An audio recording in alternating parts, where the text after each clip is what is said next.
जब पनि हामी भगवानको मन्दिर जान्छौँ हामीहरूमध्ये अधिकांशले सोध्ने प्रश्न के हुन्छ थाहा छ? भगवान केले बन्नुभएको?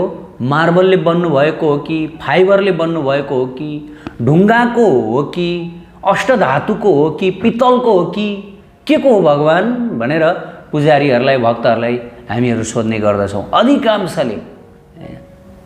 त जब हामी भगवानलाई यस प्रकार ग्रहण गर्दछौँ, दर्शन गर्दछौँ, त भगवान पनि त्यसै रूपमा हामीलाई दर्शन दिनुहुन्छ। यदि हामी भगवानलाई पित्तलको रूपमा दर्शन गर्छौँ भनेदेखि उहाँ हाम्रो अगाडि सिर्फ पित्तल भएर बसिदिनुहुन्छ, सिर्फ पित्तलको रूपमा दर्शन दिनुहुन्छ। मार्बलको रूपमा हामी दर्शन गर्छौँ भने उहाँ पनि हामीहरूलाई सिर्फ एन्ड सिर्फ मार्बल बनेर दर्शन दिनुहुन्छ। अष्टधातुका रूपमा हामी उहाँको दर्शन गर्दछौँ भने उहाँ पनि हाम्रो अगाडि अष्टधातुकै रूपमा प्रकट भइदिनुहुन्छ। भगवद् गीतामा उहाँले के बताउनु भयो? ये थमान प्रपद्यन्ते तंस तथैव भजाम्यहम्। जसले मलाई जसरी जुन भावले भजन गर्दछ, दर्शन गर्दछ, म त्यही भाव अनुसार उसको अगाडि प्रकट भइदिन्छु। जबकि हाम्रो भाव नै जडवत छ, हाम्रो भाव नै मार्बल हो कि फाइबर हो कि पित्तल हो कि अष्टधातु हो कि जब हाम्रो भावमै यस्तो किसिमको त्रुटि छ, प्रदूषण छ भने हामीहरूले कसरी वास्तविक भगवानको दर्शन गर्न सक्दछौँ? हामीले भगवानको दर्शन गरेर, साक्षात भगवानको दर्शन गरेर पनि हामी भगवानको वास्तविक दर्शनबाट टाढा हुन सक्दछौँ। प्यारा भक्त सज्जन, वास्तवमा भगवानको श्री विग्रह न कुनै मार्बल हुनुहुन्छ, न कुनै ब्रास हुनुहुन्छ, न कुनै अष्टधातु नै हुनुहुन्छ। उहाँ साक्षात भगवान युगल किशोर हुनुहुन्छ, साक्षात राधा माधव हुनुहुन्छ, साक्षात राधा गोविन्द हुनुहुन्छ। चैतन्य चरितामृतमा साक्षी गोपालको प्रसङ्गमा स्वयं भगवान चैतन्य महाप्रभुले यो कुरा बताउनु भएको छ। उहाँ बताउनुहुन्छ, प्रतिमा नहीं तुमी साक्षात ब्रजेन्द्र नन्दन, प्रतिमा नहीं तुमी साक्षात ब्रजेन्द्र नन्दन। हे कृष्ण, हजुर प्रतिमा होइन, हजुर मूर्ति होइन है, हजुर त साक्षात ब्रजेन्द्र नन्दन हुनुहुन्छ। त भगवानको यो वाणीबाट के स्पष्ट हुन्छ भन्दाखेरि मन्दिरमा जो श्री विग्रह हुनुहुन्छ, भक्तहरूले जहाँ गएर प्रार्थना गर्नुहुन्छ, जहाँ पूजा अर्चना हुन्छ भगवानको, वास्तवमा भगवानको मूर्ति होइन, हैन, कुनै धातु अथवा कुनै भौतिक पदार्थद्वारा निर्मित कुनै वस्तु होइन, उहाँ साक्षात भगवान हुनुहुन्छ। साक्षात प्रतिमा नहीं तुमी, मूर्ति होइन है हजुर, हजुर साक्षात ब्रजेन्द्र नन्दन। त यदि हामी मन्दिर गएर मन्दिरको जुन श्री विग्रह हुनुहुन्छ, श्री विग्रहलाई हामी साक्षात ब्रजेन्द्र नन्दन, साक्षात वृषभानु नन्दिनी, अरे वृषभानु नन्दिनी ब्रजेन्द्र नन्दनका साथमा विरासित हुनुहुन्छ भनेर जब यस प्रकार यस्तो भावनाले हामीले दर्शन गर्दछौँ भनेदेखि निश्चित रूपले उहाँ हाम्रो अगाडि त्यही रूपमा प्रकट भइदिनुहुन्छ। साक्षात हामीहरूले उहाँलाई वृषभानु नन्दिनी र नन्दनन्दनका रूपमा दर्शन गर्दछौँ, राधा माधवको रूपमा साँच्चीकै हैन दर्शन गर्दछौँ। त वास्तवमा भगवान मूर्ति रूपमा हुनुहुन्न, उहाँ वास्तविक हुनुहुन्छ भनेर चाहिँ यो एउटा कथामा स्पष्ट पारिएको छ। आजकल अधिकांश मानिसहरू मूर्ति पूजा, के मन्दिरमा तमासा गरेर बस्दछन्, मूर्तिलाई अभिषेक गर्दछन् पञ्चामृतले, बरु त्योभन्दा गरिबहरूलाई खुवाउनु, ह्यान त्यान अनेक किसिमको तर्कहरू गर्दछन् हैन, आफ्नो जड बुद्धि राख्दछन्। तर वास्तवमा उनीहरू बुझ्न सक्दैनन् साक्षात भगवानको सेवा हो भन्ने कुरा उनीहरू बुझ्न सक्दैनन्। हेर्नुहोस् है, हैन। त एकचोटि के भयो, विद्यानगरका दुई ब्राह्मणहरू तीर्थयात्राको लागि भनेर हिँड्नुभयो। श्रीधाम वृन्दावनमा अवस्थित श्री श्री राधा गोविन्दज्यूको मन्दिर निकटै पञ्चक्रोशी भन्ने स्थान छ र यो पञ्चक्रोशी भन्ने स्थानमा गोपालज्यूको अत्यन्त सुन्दर विग्रह थियो। अहिले त त्यहाँ गोपालज्यूको विग्रह हुनुहुन्न, तर उहाँको अल्टर भने छ, अर्थात् उहाँको जुन वेदी भने अहिले पनि छ। हामीले अस्ति भर्खर दर्शन पनि गरेर आयौँ हैन। त यी दुई ब्राह्मणहरू वृन्दावनका अनेक पवित्र स्थलीहरूको दर्शन गर्दै गोवर्धनमा, त्यसै गरी आएर राधाकुण्डमा, अनि त्यसै गरी यमुनाको तटमा अनेक पवित्र स्थानको दर्शन गर्दै उहाँहरू गोपालज्यूको मन्दिरमा आउनुभयो र गोपालजीको अद्भुत सौन्दर्य देखेर उहाँहरू मन्त्रमुग्ध हुनुभयो र उहाँहरू 3-4 दिन त्यहीँ बस्नुभयो। र यस प्रकार यो तीर्थयात्राको क्रममा ती दुई ब्राह्मणमध्ये एकजना ब्राह्मण चाहिँ युवक ब्राह्मण हुनुहुन्थ्यो र अर्को ब्राह्मण चाहिँ वृद्ध ब्राह्मण हुनुहुन्थ्यो र ती युवक ब्राह्मणले सेवा रूपमा अथवा सेवा भावले ती वृद्ध ब्राह्मणको सेवा गरिरहनु भएको थियो जुन यात्राको दौरानमा। त ती युवक ब्राह्मणको सेवा देखेर ती वृद्ध ब्राह्मण अत्यन्त प्रसन्न हुनुभयो, बडो खुसी हुनुभयो, त्यत्रो यात्राभरि साथ दिनुभयो, सेवा गर्नुभयो निस्वार्थ भावले। त त्यसपछि ती वृद्ध ब्राह्मणले एकदमै खुसी भएर ती युवक ब्राह्मणलाई भन्नुभयो कि हे ब्राह्मणदेव, हजुरको सेवाबाट म एकदमै प्रसन्न भएँ, अब म हजुरलाई मेरी छोरी दिन्छु, मेरी छोरीसँग विवाह गराइदिन्छु भनेर यस प्रकार ती वृद्ध ब्राह्मणले ती युवक ब्राह्मणलाई भन्नुभयो। अनि अब युवक ब्राह्मण उहाँ अलिकति कनिष्ठ स्तरको हुनुहुन्थ्यो भन्दाखेरि उहाँ त्यति कुलघरानी ब्राह्मण परिवारको हुनुहुन्न थियो, त्यति पढे लेखेको पनि हुनुहुन्न थियो, तर ती वृद्ध ब्राह्मण भनेदेखि एकदमै उच्च खानदानी ब्राह्मण परिवारको हुनुहुन्थ्यो र साथसाथै अत्यन्त विद्वान ब्राह्मण पनि हुनुहुन्थ्यो। अनि ती युवक ब्राह्मणले भन्नुभयो, हे ब्राह्मणदेव, हजुर यस्तो नभनी बक्सियोस्, मैले त केवल भगवानलाई प्रसन्न पार्नको लागि, कृष्णलाई प्रसन्न पार्नको लागि हजुरको सेवा गरेको हुँ र यसलाई व्यापारको रूपमा नलिबक्सियोस्। म त कहाँ एकदमै तुच्छ ब्राह्मण हुँ, मेरो कुल घरान पनि तुच्छ छ, हजुर त महान हुनुहुन्छ, हजुरको घरानसँग हजुरको परिवारसँग मेरो त्यति मेलजुल हुँदैन, त्यसकारणले गर्दाखेरि हे ब्राह्मणदेव, मैले केवल आफ्नो कर्तव्यको रूपमा हजुरको सेवा गरेको हुँ, यस प्रकार नभनी बक्सियोस् भनेपछि ती वृद्ध ब्राह्मणले भने होइन होइन, एकदमै तिम्रो सेवा भावबाट म प्रसन्न भएँ, म तिमीलाई मेरी छोरी दिन्छु, तिमी चिन्ता नगर, मेरी छोरी मेरी हो, मेरो अधिकारमा छिन्, म तिमीलाई दिन्छु हैन। त यस प्रकार ती वृद्ध ब्राह्मणले आश्वासन दिलाउनु भयो। अनि त्यसपछि ती युवक ब्राह्मणले भन्नुभयो, होइन होइन ब्राह्मणदेव, हजुरका परिवारका सदस्यहरूले नमान्न सक्नु होला, हजुरलाई पछि अप्ठ्यारो पर्ला। केही अप्ठ्यारो पर्दैन, केही तिमीलाई विश्वास लाग्दैन, तिमीलाई विश्वास लाग्दैन भनेदेखि यहाँ गोपालजीको विग्रह हुनुहुन्छ, ल गोपालजी समक्ष म वचन दिन्छु, ल मैले प्रण गरेँ। गोपालजी समक्ष गएर ती युवक ब्राह्मणलाई आश्वासन दिलाउनको लागि ती वृद्ध ब्राह्मणले भन्नुभयो, हे गोपालजी, मैले हजुरको चरणमा परेर यी जो युवक ब्राह्मण छन् यी युवक ब्राह्मणलाई वचन दिएँ कि मेरी छोरी म यी युवक ब्राह्मणलाई मैले दान दिएँ, मैले प्रदान गरेँ, हजुरलाई साक्षी राख्छु र भविष्यमा यदि मलाई केही अप्ठ्यारो परेको खण्डमा हे भगवान, हे प्रभु, हजुर साक्षीका रूपमा सहयोग गर्न आइदिनु पर्दछ भनेर यस प्रकार भगवानको चरणमा निवेदन पनि गर्नुभयो ती वृद्ध ब्राह्मणले। र त्यसपछि उहाँहरू विद्यानगर नै फर्किनुभयो। त्यसै दिन ती वृद्ध ब्राह्मणले बडो उत्साहित भएर घरका सम्पूर्ण सदस्यहरूलाई बोलाउनु भयो र छोरीको विवाह गरिदिने सल्लाह गर्नुभयो र आफ्नो मनको इच्छा पनि व्यक्त गर्नुभयो, सबै वृत्तान्त सुनाउनु भयो। जब वृद्ध ब्राह्मण आफ्ना पिताबाट यस प्रकारको वृत्तान्त सुने, घरका सम्पूर्ण सदस्यहरू उनीहरू सब चिन्तित भए, दुखित भए।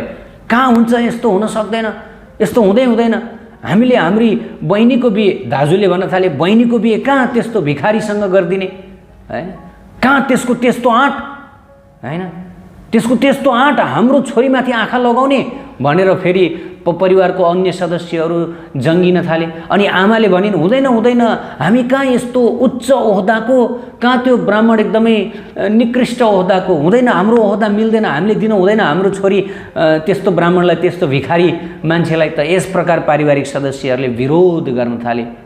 तर ब्राह्मणदेवले भन्नुभयो, मैले त वचन दिइसकेको छु, गोपालजीलाई, भगवानलाई नै वचन दिइसकेको छु। यो सुनेर पत्नीले भनिन्, यस्तो हुन सक्दैन, यदि यस्तो भयो भने म आफ्नो प्राण त्याग गर्नेछु। छोराले पनि भने, म यस्तो हुनै दिन्न, यदि यस्तो भयो भने म पनि आफ्नो प्राण त्याग गर्नेछु। यस प्रकार सम्पूर्ण पारिवारिक सदस्यहरूले आफ्नो असहमति जनाए वृद्ध ब्राह्मणको प्रस्तावमाथि। त अब वृद्ध ब्राह्मण अत्यन्त दुखी हुनुभयो, भगवानलाई वचन दिनुभएको थियो म मेरी छोरी दिन्छु भनेर।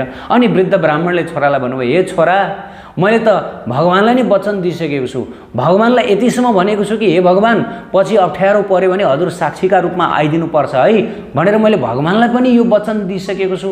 त्यसपछि छोरा चाहिँ त्यति धेरै भगवानमा विश्वास राख्दैन थिए। उनले भने, तपाईँले ठिक छ, तपाईँले भगवानलाई वचन दिनुभयो, तर भगवान हुनुहुन्छ उहाँ वृन्दावनमा, हामी छौँ यहाँ विद्यानगर, यति टाढा, कहाँ उहाँबाट मूर्ति हिँड्दै आउन सक्नुहुन्छ, भगवान कहाँ उहाँबाट आउन सक्नुहुन्छ, आउन सक्नुहुन्न एक त, र अर्को तपाईँले अब मैले कुन सुरमा भने, अब मैले बिर्सेँ भनिदिनुहोस्, तपाईँ बिर्सेँ भनिदिनुहोस्, बाँकी कुरा हामी मिलाउँछौँ।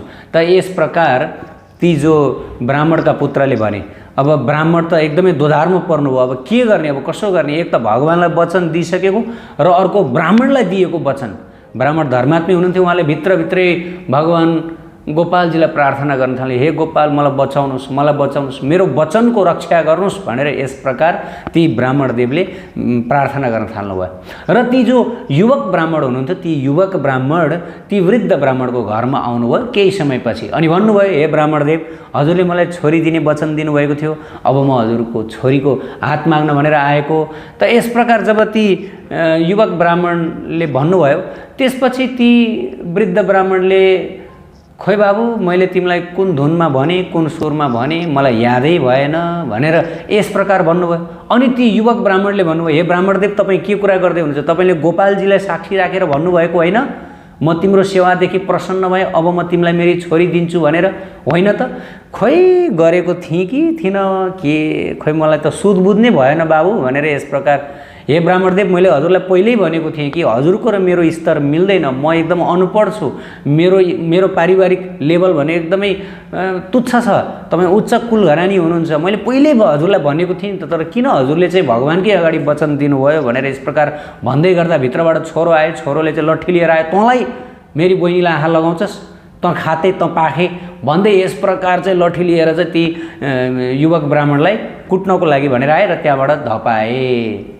अनि त्यसपछि ती वृद्ध ब्राह्मणलाई बडो चिन्ता लाग्यो, ओहो मैले ठुलो अपराध गरेँ, एक त ब्राह्मणको चरणमा अपराध गरेँ, अर्को साक्षात् भगवानको चरणमा अपराध गरेँ। त्यसपछि ती वृद्ध ब्राह्मणले भन्नुभयो कि यदि भगवान वृन्दावनबाट यहाँसम्म साक्षीको रूपमा स्वयं आउनुहुन्छ भने म मेरी छोरी उसलाई जसरी पनि दिन्छु।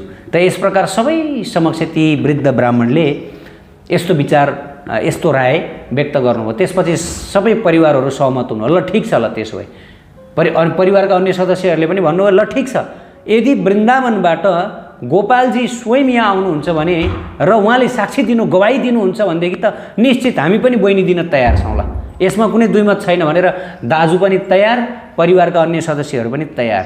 त यस प्रकार ती युवक ब्राह्मण अनि वृन्दावन आउनुभयो। वृन्दावन आएर चाहिँ जुन गोपालजी हुनुहुन्छ यहीँनेरि पञ्चक्रोशीमा गोपालजीलाई आएर, हे प्रभु, हे भगवान, वास्तवमा मलाई यो संसारमा यो चिज पाउन त्यो चिज पाउन म लालायत छैन, म कुनै स्त्री प्राप्त गर्नको लागि मैले यो सबै तमासा गरिरहेको छैन। मलाई त यति चिन्ता छ कि जुन ब्राह्मणदेव हुनुहुन्छ ती ब्राह्मणदेवले आफ्नो वचन हजुरलाई दिनुभएको वचन उहाँले तोड्दै हुनुहुन्छ र उहाँलाई ठुलो अपराध लाग्न सक्दछ। म ती ब्राह्मणलाई बचाउनको लागि भनेर म यहाँसम्म आएको छु। हे भगवान, हे प्रभु, हजुरले ती ब्राह्मणको जुन वचन छ त्यो वचनलाई रक्षा गरिदिई बक्सियोस्। युवक ब्राह्मणको यस्तो करुण प्रार्थना सुनेपछि गोपालजीले मूर्तिबाटै बोल्न थाल्नुभयो। त प्यारा भक्त सज्जन, यहाँ सोचनीय कुरा छ, उहाँले श्रीविग्रहबाटै आवाज निकालेर बोल्न थाल्नुभयो। उहाँले भन्नुभयो, त्यो त ठिक छ, मैले हजुरहरूको समस्या बुझेँ, तर मैले आजसम्म विग्रह अर्थात् मूर्ति एक ठाउँबाट हिँडेर अर्को ठाउँमा गएको सुनेको छैन, कसरी गर्ने त यो काम भनेर स्वयं भगवान गोपालजीले यस प्रकार बताउनु भयो। अनि ती वृद्ध ब्राह्मणले भन्नुभयो, हे प्रभु, हजुर त समर्थशाली हुनुहुन्छ नि, भक्तको वचनको रक्षा गर्नको लागि हजुरले त जे पनि गर्नुहुन्छ। अनि अनेक उदाहरण पनि दिनुभयो। महाभारतमा हजुरले चाहिँ म अस्त्र उठाउँदिनँ भन्नुभएको थियो, अस्त्र उठाउनु भयो। अरे हजुर त भक्तवत्सल हुनुहुन्छ, भक्तको लागि त जे पनि गर्न सक्नुहुन्छ। जब यस प्रकार ती युवा ब्राह्मणले भगवानसँग बिन्ती निवेदन गर्नुभयो, त्यसपछि भगवानले नि भन्नुभयो, ल ल ल हुन्छ हुन्छ, हे ब्राह्मणदेव, म तिम्रो साक्षीका लागि भनेर गइदिन्छु, तर एउटा शर्तमा, तिमी अगाडि अगाडि जानेछौ, म तिम्रो पछाडि पछाडि आउनेछु। ल हुन्छ हुन्छ प्रभु, हुन्छ। अनि भगवानले फेरि अर्को शर्त राख्नुभयो, यदि तिमीले पछाडि फर्केर मलाई हेऱ्यौ भने म त्यहीँ बस्नेछु, एक पाइला पनि अगाडि बढ्ने छैन। हुन्छ हुन्छ प्रभु, हुन्छ हुन्छ। अनि ती युवक ब्राह्मणले सोध्नुभयो, हे प्रभु, त्यो त ठिक छ, तर अब हजुरले मलाई पछाडि नफर्किन भन्नुभएको छ, नहेर्न भन्नुभएको छ, म अगाडि अगाडि जाउँला, अनि हजुर कहीँ कतै बस्नु होला, म सँगसँगै नआउनु होला, अथवा के होला, बाटो भुलिएला यताउता, अब मैले कसरी पत्ता लगाउने त भनेर भन्दाखेरि भगवानले भन्नुहुन्छ, मेरो यो जुन नुपुर छ, तिमीले नुपुरको आवाज छिङ छिङ छिङ आवाज सुन्दछौ, हो यो आवाज सुनेर तिमीले म आइरहेको छु भनेर जान्नु। त यस प्रकार भगवान र ती युवक ब्राह्मण बीच सम्झौता भयो र त्यसपछि युवक ब्राह्मण अब विद्यानगरतिर अगाडि अगाडि पछाडि पछाडि गोपालजी। जब यस प्रकार भगवान आफ्नो भक्तको पछि पछि लागेर आउँदै हुनुहुन्थ्यो, एक स्थानमा आइपुगेपछि भक्तले भगवानको नुपुरको आवाज सुन्नु भएन। उहाँको मनमा सन्देह भयो, अरे भगवान न बीच बाटोमै भुल्नु भयो कि के भयो, कसो भयो, मनमा खुल्दुली भयो। खुल्दुली भएपछि उहाँले यसो पछाडि फर्केर हेर्नुभएको, भगवान त आइरहनु भएको छ, भगवान त पछि पछि हुनुहुँदो रहेछ।